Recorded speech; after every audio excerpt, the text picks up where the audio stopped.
Hello everyone, my name is Michael SK and welcome back to Higurashi When They Cry, Chapter 8. We're still collecting fragments, and last time we collected the remainder of all the first ones that we need to get. So I think this is actually where it's going to be a little interesting because we can kind of go in our own order here, if that makes any sense. It's like whenever you're putting together a puzzle. You don't have to start and go in one specific way.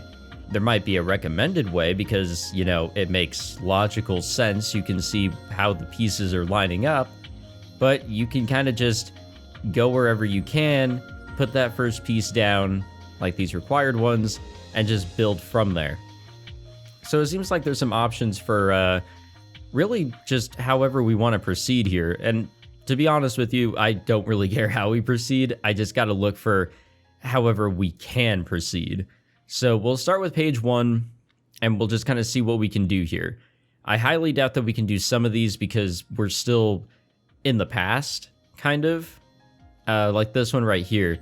We don't know about the test result, and we don't know about Irie's decision. We know a little bit about Irie, but we don't know his decision. We don't know about Sudako's dissection plan, and we don't know about Irie's motive to become a doctor. Or do we?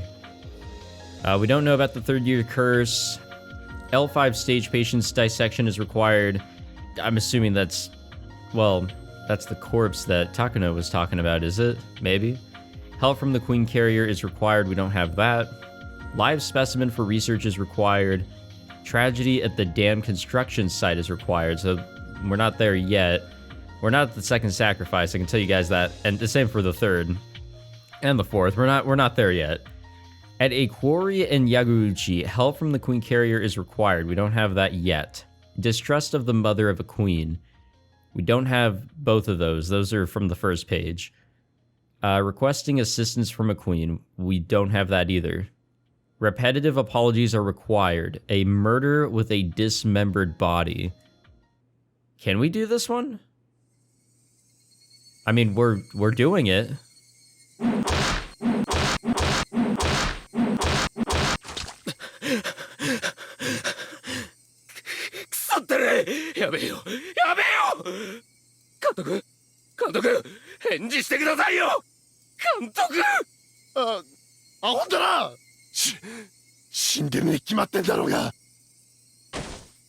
Clang. A loud noise snapped everyone out of it. Someone dropped the shovel he was holding. The shovel was smeared with reddish-black blood. No, not just the shovel. All 6 construction workers' clothes were blood-soaked too. One of them cried out to the silent dead body of the manager, which was drenched in blood. Kantoku.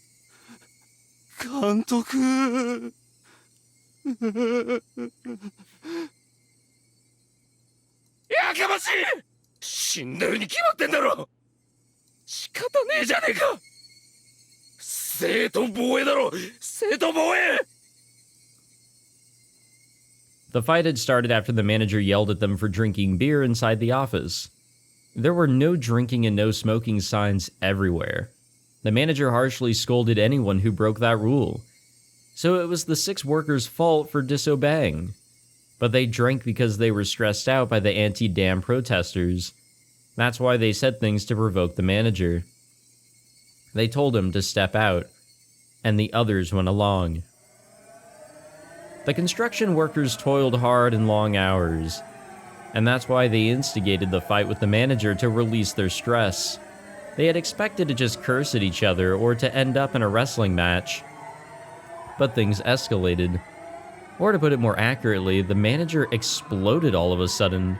The manager had to deal with the residents' protests as well, so he was under just as much pressure, or maybe even more. But how he changed was not normal, ha ha ha.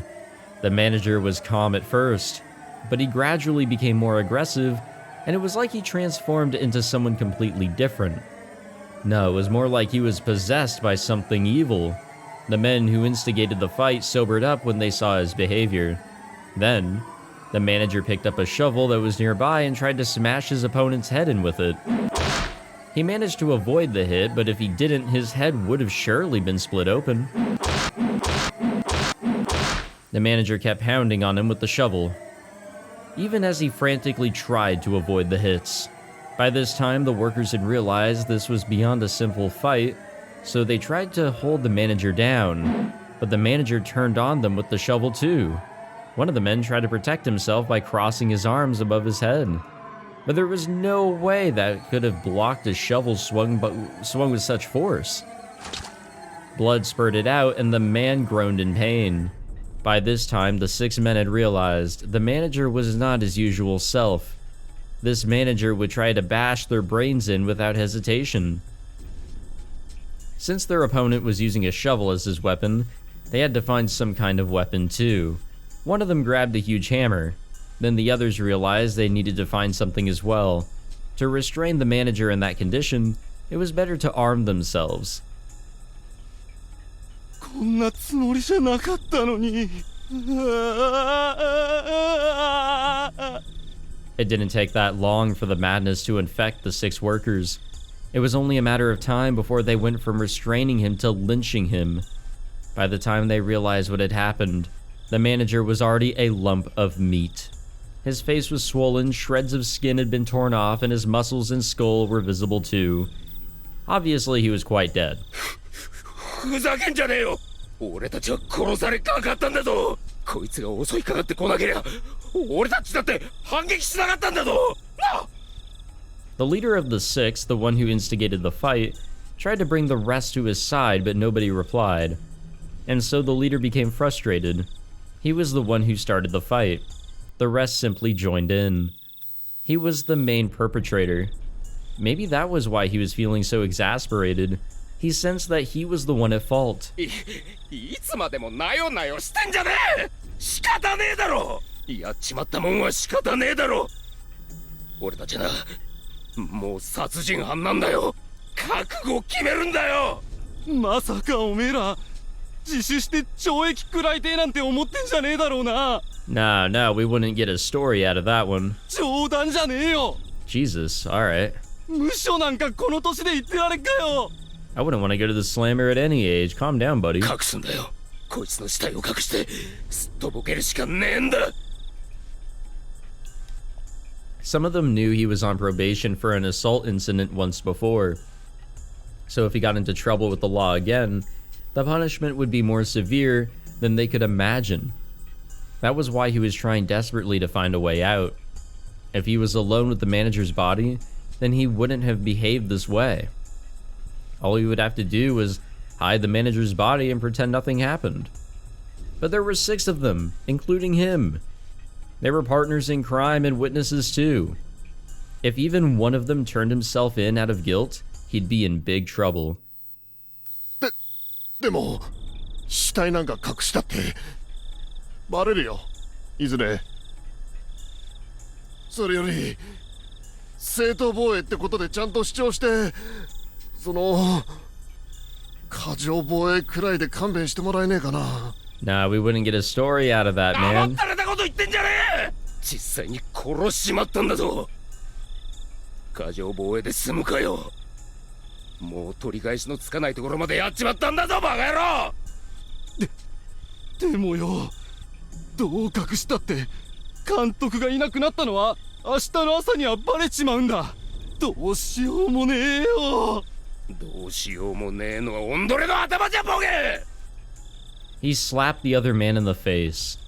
The leader had such an evil look in his eyes. いいかボケども、俺たちはな殺人犯なんだ。殺人犯。グズグズ言ってりゃ5年6年食らい込まれちまうんだよ。俺らの中に一人裏切り者がおってみろ。全員が捕まっちまうんだよ。懲役をなめんな。どうせ捕まる覚悟だっちゅうんなら死ぬ気で逃げまくってやるんだ。年貢の納め時になったら好きなだけ覚悟決めりゃいいんだ。 His visage turned more and more demonic. It was the same expression the manager had just a few minutes before. Was he possessed by the same thing that possessed the manager? The 5 men started to think that way. Well, we learned that the conditions with this syndrome, obviously stress is a huge thing, but also if you're having distrust or thinking of betrayal out of those around you, you're in for a bad time, honestly. Now that they considered it, all the villagers in the anti-dam protests had the same expression on their faces too. The real name of Hinamizawa was Onagafuchi Village, and people said that wicked demons lived there and sometimes they possessed people. The men couldn't help but to recall that exaggerated story often told by the demonstrators. The manager swung the shovel after his expression changed to that demonic one. There was no guarantee this man wouldn't do the same. In fact, he was still squeezing the hammer in his hand, glaring at everyone and threatening them.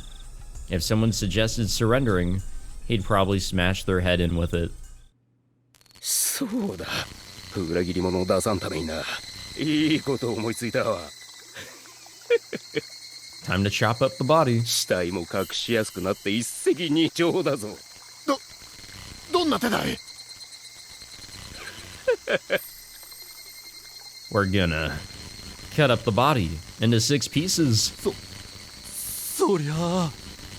They all wanted to object to the idea. Killing him was a serious crime itself. Dismembering the body would be too much. But if anyone objected, he'd be killed on the spot. So no one said anything. We'll all cut him up together. この野郎が日頃言ってんだろ。共同作業だよ。全員腹をくくれよ。それで分けて持った証拠は各自が責任を持って隠すんだ。な、これなら全員仲良く主犯だろう。自分だけ罪が軽いから自首しようなんてずる抜けは許されってわけさ。The 5 men were all taken in by his ghastly face. And they could even feel the fear of the Onagafuchi demons creep up their backs. You know, I kind of forgot about this whole scenario. I kind of just like, yeah, okay, the manager died. That was the first case. Okay, whatever. Yeah, I kind of forgot about all that. It was kind of told to us in the beginning that it was the other workers that cut up the body, right? And then just ran off. Or that's what was highly assumed because they all disappeared. I think that's how it was. But being able to connect that case and how it went down with what we've learned of the syndrome, it's very interesting. It really is. Okay, so that was one that we could do. A murder with a dismembered body. So now we know about the first case.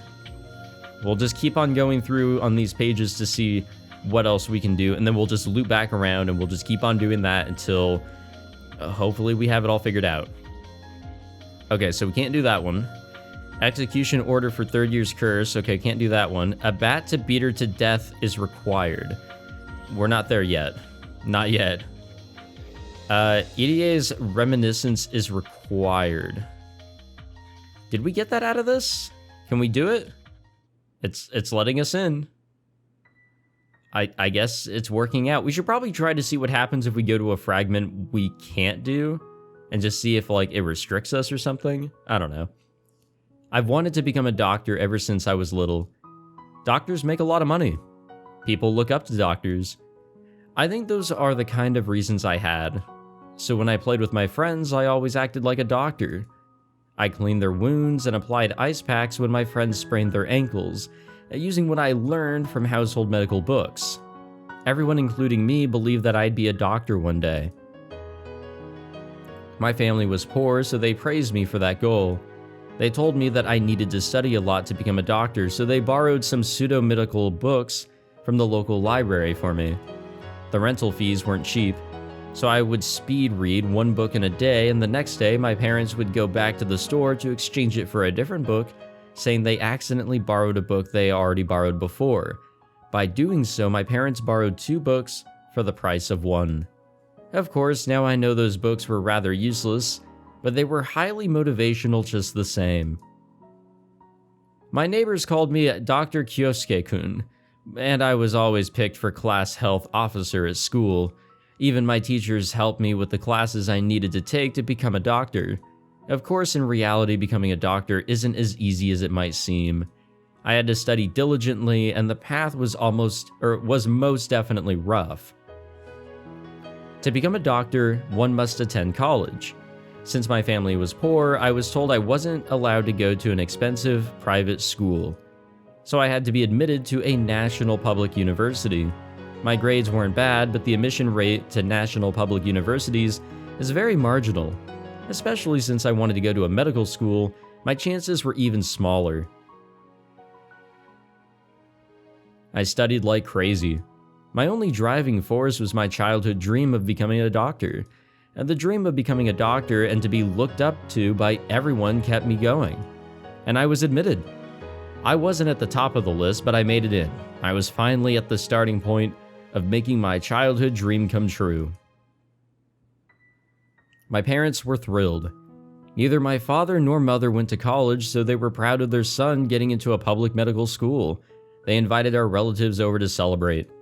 Although it was a public university, tuition wasn't cheap. Yeah, but they still had an extravagant celebration anyway. My father didn't express his emotions much. He always kept a straight face. He rarely voiced his opinion or took initiative on anything, My mother took care of everything, and he showed up last and left without saying a word. He was a typical stern and silent Japanese father of the time. And that's why I was surprised to see him shedding tears of joy. And I cried along with him. He went around to all my relatives while repeatedly slapping my back, saying how proud and lucky he was to have a son like me. He bragged about my achievements to all who would hear him, or hear them. The celebration became my farewell party as I was about to leave for Tokyo. My father yelled "Banzai," and I just smacked my desk repeatedly at the station as the train pulled away. I was a little embarrassed, but when I could no longer see my father, I could clearly recall the tears pouring down. The days of hellish studying and exams began after that. Some days I was tempted to just give up and submit myself to the lavish lifestyle of the city, but the letters from my family always encouraged me and gave me the strength to go on. My dream then was to open up my own clinic in my hometown so I could contribute to the region. I never even dreamed of getting involved with brains. One day I noticed a difference in a letter from my family. The letter said the usual things about how it was at home and asked how I was doing. But the postscript was what caught my attention. Your father has become really violent lately. Sometimes he turns the house upside down, and I don't know what to do. I just couldn't picture him acting viciously. I was extremely surprised. Did something happen? But in the postscript, my mother said there was nothing she could think of. My mother and father had been together for a long time. They'd been together since well before I was born. So she noticed things that I couldn't. She couldn't even think of a reason why my father had become so violent. What happened? They got along so well, they were such a lovely couple. When I caused a problem for my mother when I was little, my father only bonked my head with his knuckle. Why was he acting this way towards my mother? Maybe there was some kind of misunderstanding between them. I was going home for the new year. Maybe I could have a good talk with them then. But the situation was a lot more serious than I thought. On one cold winter day, I found my apartment door unlocked. I thought someone had broke in, but I found my mother in my apartment with her luggage. That's right, my mother could no longer take my father's fury and came to stay with me. This was back when people still believed in the proverb, a woman has no place to settle down all her life. She couldn't go back to her own family because they lived in the same region as my father, so she came all the way to Tokyo. I heard about my father's violence from my mother's own lips. She cried, saying she had no idea why such a quiet man changed like that.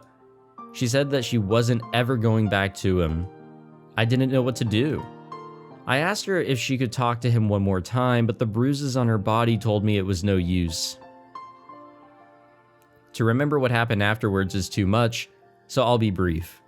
After my mother left, my father thought she was having an affair and went over to the neighbor's house with a wooden sword. He was arrested. He was released immediately, but he assumed someone in the neighborhood was hiding her, so he did the same thing repeatedly. He eventually reached the point of getting into fights with anyone he saw. In the end, he picked a fight with some young punks and ended up being beaten to death. My relatives gave my father a decent funeral, but my mother didn't attend. It's no use beating a dead horse, so nobody said anything negative about my father, but everyone was simply puzzled as to why he changed so much. What I learned from my relatives about my father's final days was a lot stranger than what I heard from my mother. My mother only told me about his sudden rage and violence, but my relatives told me he also laughed and grew sad. Apparently, he displayed several sudden fluctuations of emotion, especially so in his last years. They also told me that he started to complain about headaches after an accident he had. My father was a construction worker. He had hit his head hard on a construction board during an accident at work. He regained his consciousness quickly and seemed fine. But since the accident, he started to have headaches and behave abnormally. I sensed the connection between the accident and my father's changes, so I talked to my professor after I went back to Tokyo. 断言はできませんが、その様子から入江君のお父さんに何らかの異常が起こっていた可能性は否めません。その事故の際に脳が傷つき、精神的な変化を起こしたのかもしれませんね。お父さんの晩年の言動からは、そんな患者さんに多く見られるいくつかの症状が伺えます。Human behavior is created by the brain, and if the brain is damaged, it can cause erratic behavior. In other words, my father wasn't crazy. He was suffering from a disorder. お父さんの遺体を検視できるなら、脳をよく調べてみるといいでしょう。ひょっとすると腫瘍のようなものが見つかるかもしれません。My father had already been cremated, so there was no way of knowing. But hearing about his behavior, I knew for sure that was the only way to explain why such a quiet and gentle man would change. I tried to explain all this to my relatives to regain my father's honor, but hardly anyone understood. If his brain was damaged, he would have been dead. But he was alive and well. So the accident didn't damage his brain. It wasn't his brain that caused him to change, it was his mind. They simply brushed it off like that. This is the perception most people have about the brain.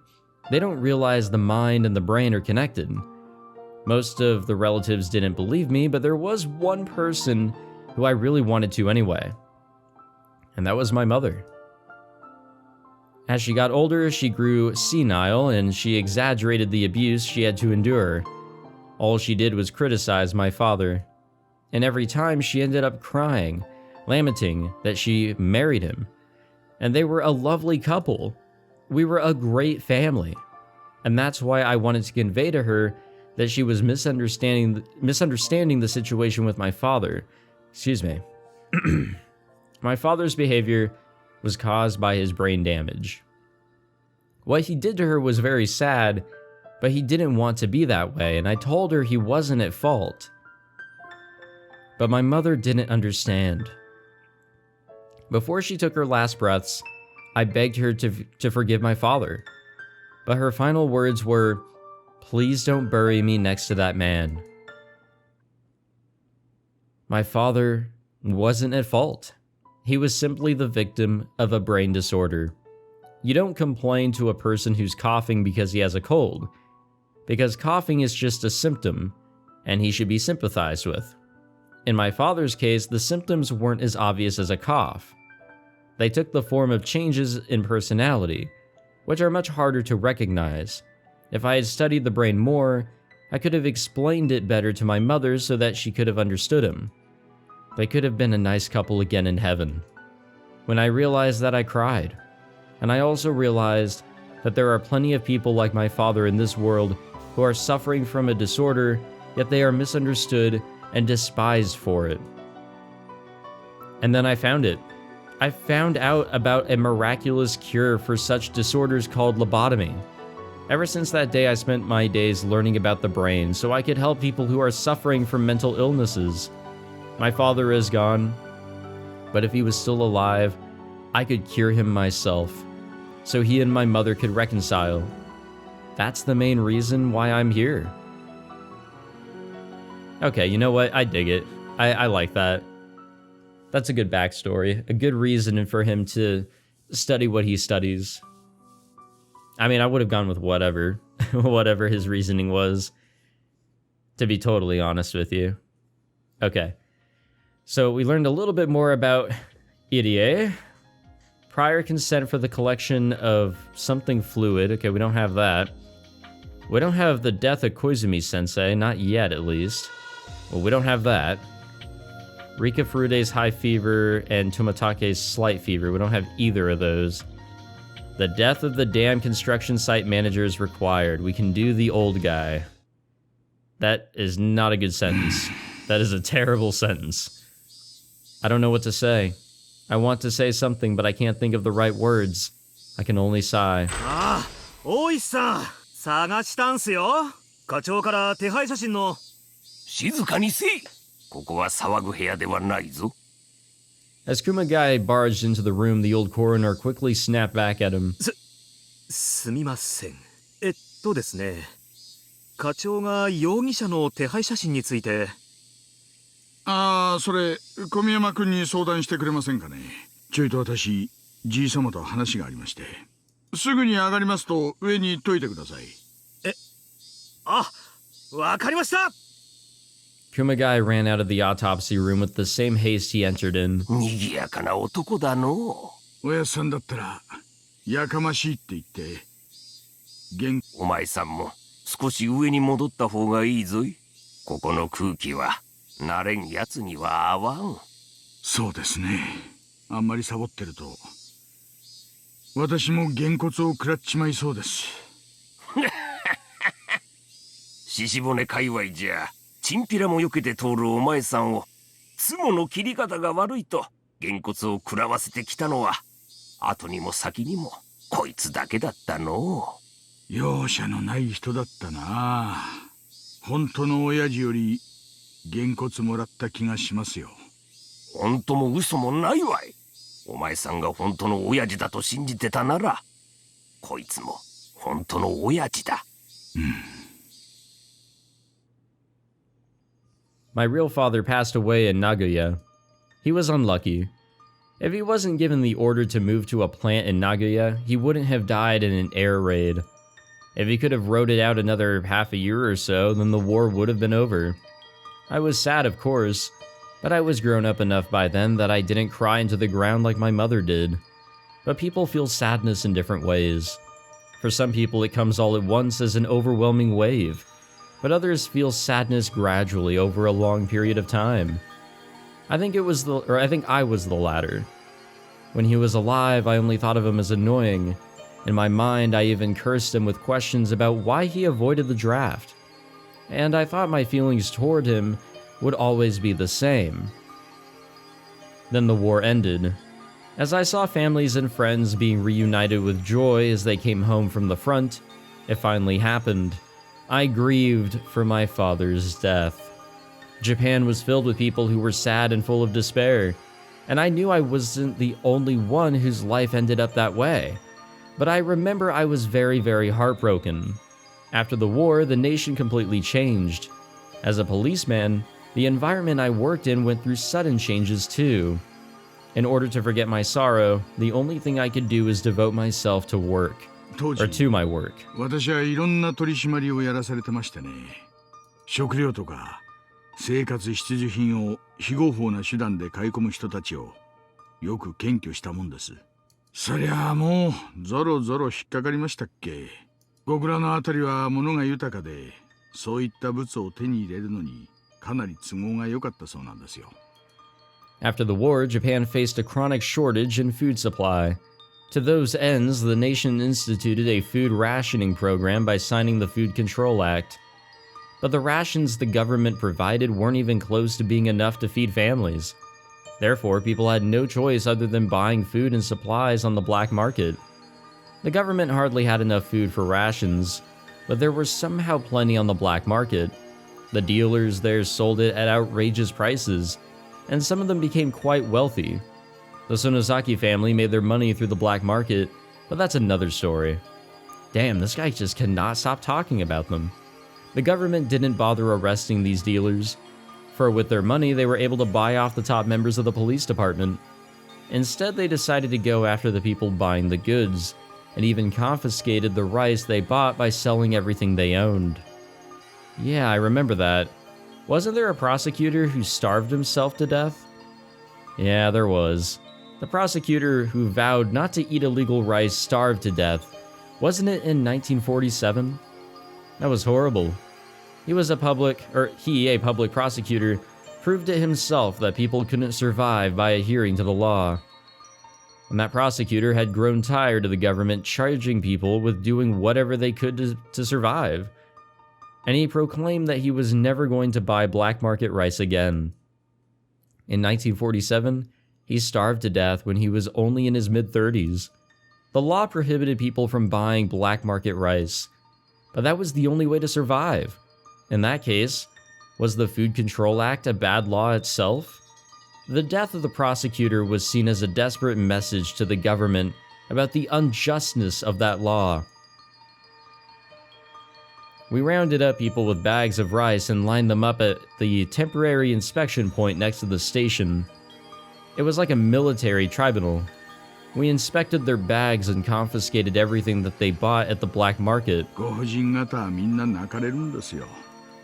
They sold everything they owned to buy the rice. They pleaded that if we confiscated the rice, how would they feed their starving children? 道理だな。 Yet they forbade you from going after the sellers, so it was absolutely unfair from the view of the people. Everyone was on edge. If they heard a police inspection was set up at the next station, they'd jump off the train and run. We were aware of these people, so we set up several officers near jump-off spots in order to capture them. I remember chasing after women carrying several kilos of rice on them. And that was when I first met the old man. いやー、驚きましたよ。私の親父にね、あまりにもそっくりだったんですよ。私はね、てっきり死んだと思っていた親父が帰ってきてくれたんじゃないかなって本気で思いましたよ。I was chasing a man who was running away from the inspection point. There was no way for him to run with a heavy bag of rice on him, so either he'd get arrested with the illegal rice, or escape by ditching the rice that he had bought by selling all of his belongings. In other words, if a person is being chased by the police, that person can't provide his family any rice to eat. Of course, I felt guilty about that. I knew people had to buy the rice to survive. So we had a tacit agreement to let those who ditched the rice and ran get away. So I always thought the same thing as I chased them. Please throw it away. I didn't want to catch him, because I didn't want to hear him crying and pleading in distress. It was then that the old man showed up. He looked exactly like my dead father. I was dumbfounded.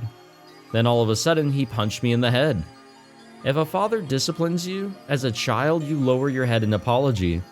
I was so happy to see my father alive that I couldn't hold my joy in. The old man said, "Let him go."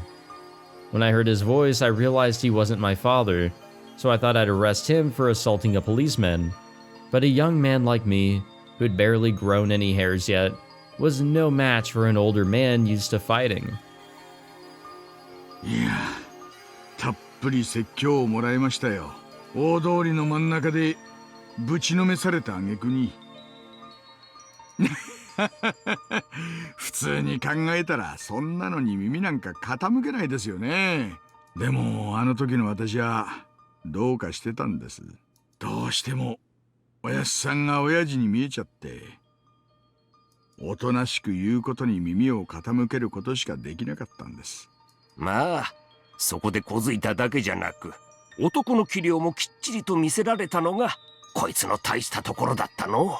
今時じゃすっかり珍しくなっちまった。古き良き時代の生き残りじゃった。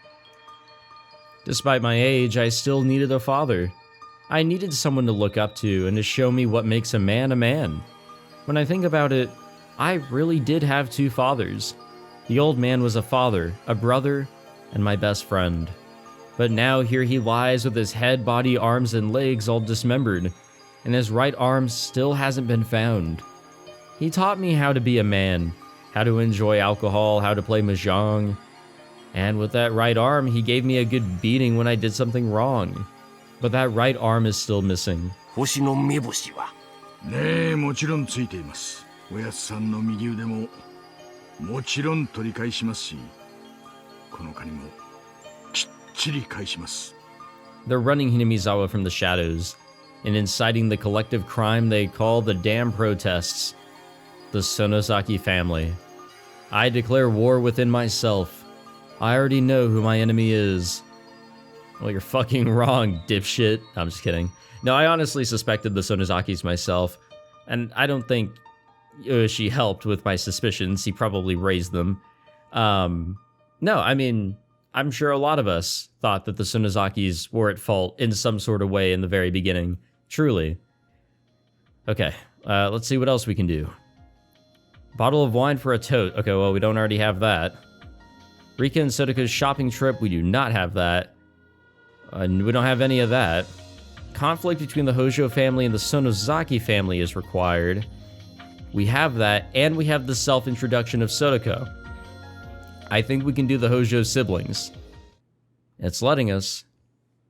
The Hojo family is well known for going against the whole village during the dam conflict. Both the husband and the wife were rather aggressive, and they fought a fierce battle, especially against the Sonozaki family.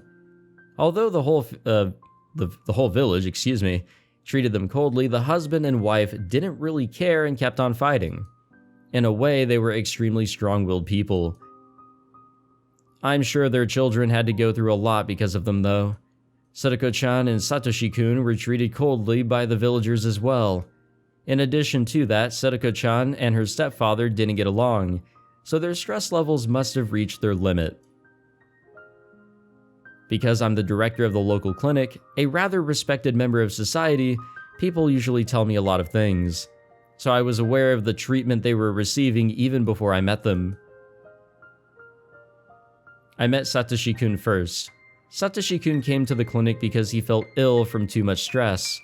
He must have thought he had a cold. When I examined him, he told me that.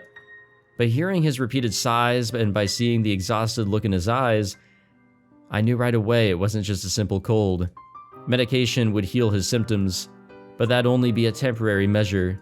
The only way to truly cure him would be to change his living environment. But that was easier said than done. He was surrounded by tangled and complicated relationships within the village and his family, so just resting for a few days and taking some medication wouldn't do. Time was the only thing that could ease off the cold treatment from the villagers, but we were talking a very, very long time. And that's why I felt like I had to be their first ally in this village so I could rescue them. I couldn't do anything about his stressful environment, but I could try to diminish the anxiety. So I thought the best way was to teach him how to vent his stress, and playing sports is the best way to do that. So I asked him to join the junior baseball team that I coach. As a researcher, I devote most of my time to Hinamizawa syndrome, but I too need to do something else to relax. I used to play baseball, so I decided to coach the local kids team. After a while, the children of Hinamizawa started their own baseball team, and somehow I became their coach. I love that they're not really expanding on this. We're just fucking rolling with it. Doctors can't provide health just by giving medication. You need a sound mind and a sound body. I believe health can be maintained through sports as well, but our team needed more people. So I thought of asking Satoshi-kun to join. Being a bookworm, Satoshi-kun wasn't interested in playing sports. He wasn't sure how joining the baseball team would help his situation. I didn't need to go on and on about athletic medicine to explain why sports help people become healthy.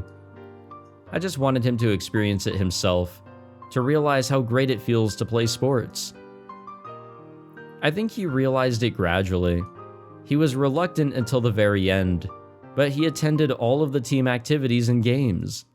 And I saw Satoshi-kun slowly regain his liveliness, and I realized my plan worked.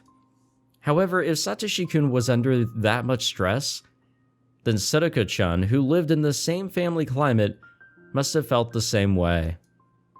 Unfortunately, I didn't think of her back then. So when Sadako-chan was carried into my clinic as a patient, I regretted doing nothing about her even while knowing the situation. As Satoshi-kun recovered under my guidance, Sadako-chan was left alone in her stressful environment. Also around that time, there was an incident bad enough to make Sadako-chan collapse. That was, of course, her parents' deaths. The day of the Watanagashi festival was a very uncomfortable time for the Hojo family, because although it was a village festival, it was also a day to celebrate victory over the dam construction project. It's understandable that they would plan a family trip around that time so that they could leave the village. Sadako-chan's parents fell off the cliff at the park they were visiting. It happened on such an unlucky day. Because it happened on the day of Watanagashi, people said it was the curse of Oyashiro-sama, and people labeled the Hojo family as one that was cursed by Oyashiro-sama. The parents were given the cold shoulder by everyone in the village, so with their parents gone, Satoshi and Sadako should have been freed from that. But,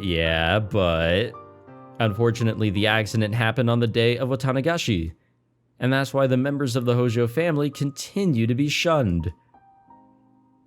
Sadako-chan was the only one who was at the site of the accident. Satoshi-kun didn't go on the trip because he had an event with the baseball team.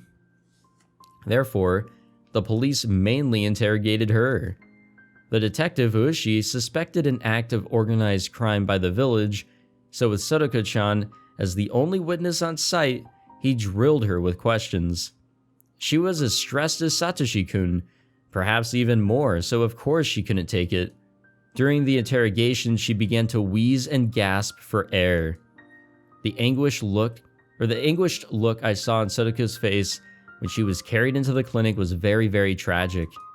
It broke my heart just to imagine what she had to go through. 監督、聡子は大丈夫ですか？ええ、安心してください。一時的に混乱してしまっただけですよ。あっても大丈夫ですか？やっと薬でぐっすり眠れたところです。できれば起こさないであげたいところです。しばらくゆっくり休ませてあげましょう。様子を見て数日入院させてあげるのもいいかもしれません。大丈夫。私に任せてください。ありがとうございます。I know Satoshi-kun is a great big brother who truly cares about his sister. He empathizes deeply with her. In other words, Satoshi-kun's worries and stress were were reflecting Sadako-chan herself. Sorry about that, I was gonna die. Maybe, I don't know. Maybe I shouldn't say this, but while Satoshi-kun was, of course, sad about his parents' deaths, he may at the same time have been a little relieved that they were gone. His sister wouldn't have been, or have to be driven into a corner anymore. Unlike Satoshi-kun, Sadako-chan didn't have the social skills to get along with her stepfather. So putting her mother aside, I was certain that losing her father, the greatest cause of stress in her life, would bring great change to her home environment. But there it is. But I couldn't believe what happened next. The two were sent to live in an even worse environment with their aunt and uncle. Although at the time I was rather optimistic, thinking this new environment would be better for the siblings, it wasn't. It just fucking wasn't. Oh my god. Yeah, that sucked. I mean, we all saw it coming, but also, I'm kind of curious about the death of their parents. That's kind of suspicious, I have to say, because we learned, or I don't know if we learned, but we kind of saw a little bit from Sadako's perspective in her fragment that she was definitely being affected by Hinamizawa syndrome for sure, but like 2 years later or a year later or whatever it was, would she really have killed her parents? Would she? I don't know. I mean, if she did, she got away with it and she doesn't remember it because she was quote-unquote possessed. She was delirious. She thought that they were the enemy and all that. Okay, we don't have a part-time job for Satoshi. And we don't have footsteps. Footsteps is probably Hanyu. We don't have Satoshi's awareness of his sins, or forgiveness of Rena's sins. Rock candy as a treat. We don't have that. Okay. We don't have that either. What else have we got going on over here? We don't have either of those or that. Satoshi's awareness for his sins. No, we don't have that. Or the mysterious death of the Furude couple. That hasn't happened yet. Keiichi hasn't even been introduced yet. We're getting too far into the future, I think, at this point. But Rika Furude, we can get the introduction on her because of the conflict between the Hojo family and the Sonozaki family. We can do that. I don't think there's anything else that's going on over here. I feel like this is... Yeah, this is more like end of the fragment section. Yeah, this is at the end. So we will do Rika's fragment, and then we will end the episode, because then we'll have to loop back to the beginning of the pages and go at it all over again. I ran into Sudoko while on my way to the grocery store for my mother. Sudoko said she was going there too, so we decided to go together. After exchanging our shopping lists, it became easy to guess what the other family would be having for dinner. Sudoko's family is having grilled fish and cooked vegetables. We're having Salisbury steak. あら、ハンバーグとは羨ましいですわね。私、魚はともかく煮物というのがちょっと怖いんですのよ。先日買ったかぼちゃがまだだいぶ残ってるみたいなんですもの。きっと今夜もかぼちゃの煮物三昧なのです。かわいそかわいそなのです。あらかじめかぼちゃが出てくると分かっているのも憂鬱でございますわね。はあ、みー、突然かぼちゃを出されても怒るくせに贅沢なさとこなのです。リカにだって少しは嫌いな食べ物があるはずですわよ。そういえばリカ、大福とかシュークリームとか甘いものが嫌いだったんではございませんこと？別に嫌いではないのです。意地悪で食べないだけなのですよ。食べる気なら何個でも食べられちゃいますのです。パンプキンパイだって美味しくいただけますのですよ。ミパー。リカだけ好き嫌いがないなんてずるいですわ。Conversations like this are how I have fun. Sudoko is my best friend. I usually don't like grocery shopping, but if I'm with Sudoko, I can make it into an enjoyable evening stroll. Near the supermarket, there's a grocer's and other shops, forming a little shopping district. The grocery store is busy this time of day. All the housewives in Hinamizawa gather here to shop. Since Sudoko and I have different things to buy, we decide to do our shopping separately. いらっしゃい、いらっしゃい。おや、リカちゃま、お買い物かい？えらいね。ミパー、僕はお買い物ができる偉い子なのです。そうかそうか、リカちゃまは偉いな。ほら、偉い子のご褒美にこれをあげよう。There were several candies for the owner's occasional asthma attack, inside a sieve full of change hanging in the front. Okay, he picked out a sweet from there and gave it to me. It was my favorite flavor, strawberry milk. Aha, I put it in my pocket so I can brag about it to Sudoko later. I get a lot of fun out of teasing Sudoko and making her jealous. She always overreacts, so I never get bored when I'm with her. Oh yeah? リカちゃまのところは今日は何だい？豚のひき肉だと。ハンバーグなのですよ。お花の形の目玉焼きを乗っけてケチャップでお絵描きをするのです。それはいいね。I enjoyed that conversation while filling my shopping basket. But then I overheard some women whispering. They're talking about something that's a little harsh. They're talking about Sudoko. How long do those village traders plan to stay here? They should just leave. They don't even have the guts to go shopping themselves and make their daughter do it instead. The women went on and on. Ever since the Hojo family and the Sonozaki family got into a huge fight at the explanatory meeting for the dam project, the Hojo family has been ostracized within the village. At first, there were a significant number of families in favor of leaving like the Hojos, but the main branch of the Sonozakis led a push to completely solidify the village's opinion. And as that tone, of unified resistance grew stronger, the pro-evacuation family steadily grew quiet. The public harassment led by the Sonozakis and Kimiyoshis, two of the three families with powerful influence on the village, also played an effect too. The Sonozaki family made the Hojo family into an example to ensure there would be no more pro-evacuation supporters. The ancestors of the villagers have lived here for generations, and the villagers also knew that they themselves will be buried in this village, so this harassment put a lot of pressure on them. Who was it that agreed to make the Hojo family the leader of the pro-evacuation group at the explanatory meeting?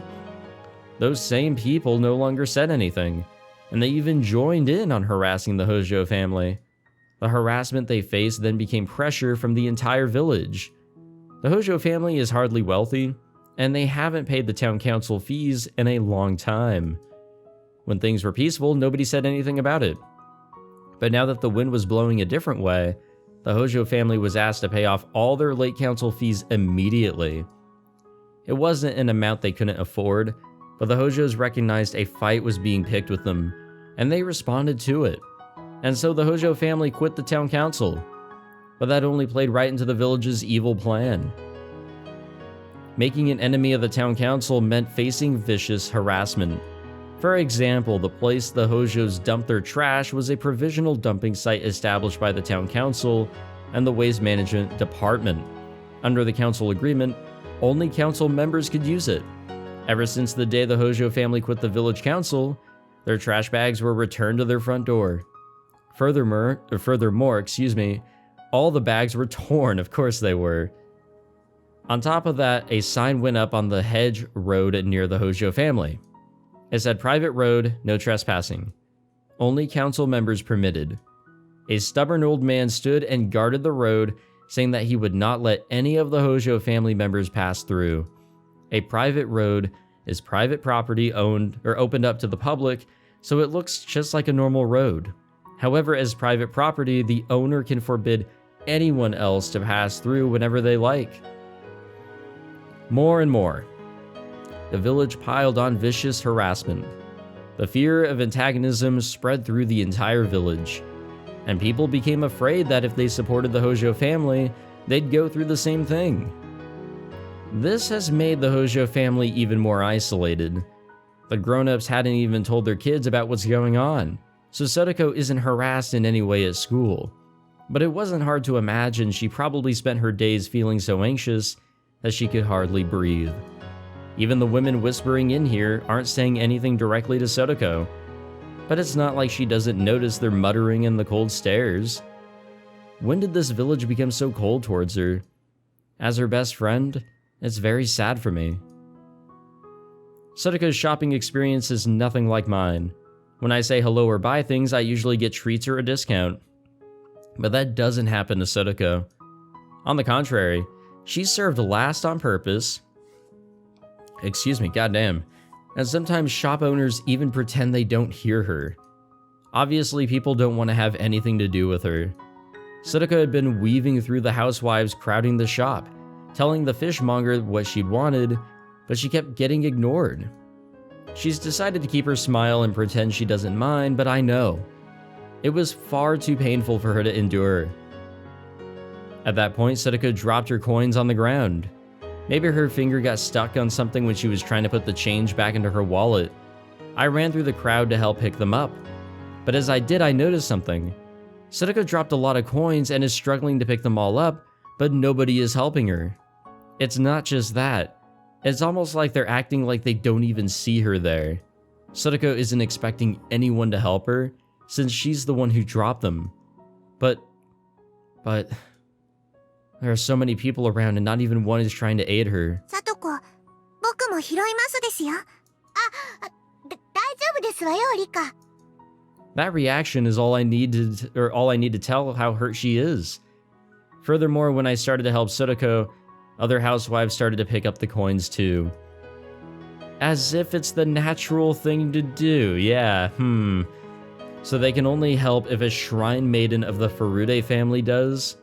If I didn't help, they would have disregarded her completely. And the fact that the other people helped only because I did hurt Sudako even more. I grabbed her coins from the housewives without thanking them. I'd rather spit at them than do that.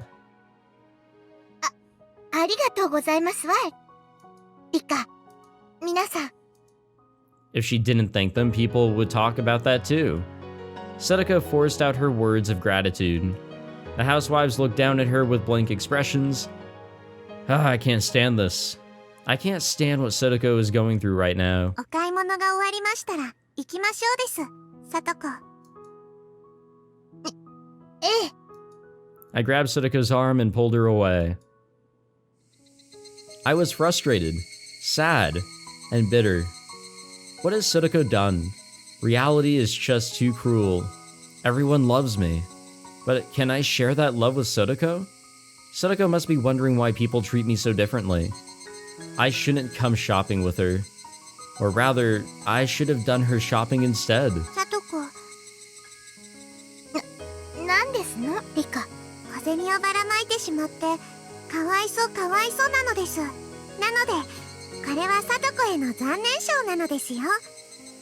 I wanted to at least ease her pain a little bit, so I pulled out the strawberry milk candy I just received. But Sudako refused to take it. その飴はリカがもらったものではありませんの。 My hand froze. She saw me getting this candy. 渡した人だってリカに食べてほしいと思って渡したんですわ。だから私が食べたら失礼ですわよ。 Sudako turned her back on me and kept walking. Without even saying goodbye, she continued on to her house with the shopping bags in her hands. I only wanted to ease her pain, but I ended up rubbing salt in her wound. How can I call myself her best friend? If I could, I would have crushed the candy right there. Damn. Like, we already knew about the shit that Sudako and really the Hojos were getting thrown at them, but especially Sudako, to be honest with you guys. But I don't know, having these stories told to us, it just, man, it makes it so much worse. It really sets in stone how fucked this village can be, but also how surprising it can be as well that they were able to shape up like they did in the last chapter. Okay, so we've done 2, 5, 9, 11? We've done 11? Really? I thought we did 10. Wait, let me count again. I'm terrible at counting. 2, 6, 9, 11. Yeah, okay, alright. Fuck me, I guess. Alright, cool. Alright, we're 11 in. We're making good progress, I think. Fantastic. Oh, you know what? I think that... No, it doesn't make sense. We did 1 in the first fragment episode. I thought we did 4 last time, and we just did 5, right? Did we do 5 last time as well? Man, I don't fucking remember. Oh well. All right, yeah, this was a good episode. I think we learned a little bit, and we also just got more information like set in stone. I mean, I'm angry now. I mean that last one. How can it not make you angry? But no, I mean, so far so good as we continue to trek along. I don't have too much else to say. Nothing has really stuck out. It's just, I don't know. There's some holes that aren't being filled completely. Like, they're not just flat out saying it. And I think that is, like, the big one right there is that second incident, which is Sudako's parents dying. I don't know if that was done by Sudako. It could have been. All things considered, with how the curse is, or the Hinamizawa syndrome, we can absolutely say that Satoshi killed his aunt. In the 4th case, like, we can darn sure say that, given everything that's been kind of showed to us. But I don't know about that 2nd case. That's the weird one. Whatever. Maybe something will come up, and I'm sure there's a whole lot of other stuff to find out. That's probably a little bit more important to the overall story here. Maybe, I don't know. Thank you all for watching. If you enjoyed this episode, be sure to leave a like, subscribe, all that fantastic jazz. I am tired. I'm gonna go to bed. I hope you all have a good one. And I'll see you guys in the next one. Take it easy.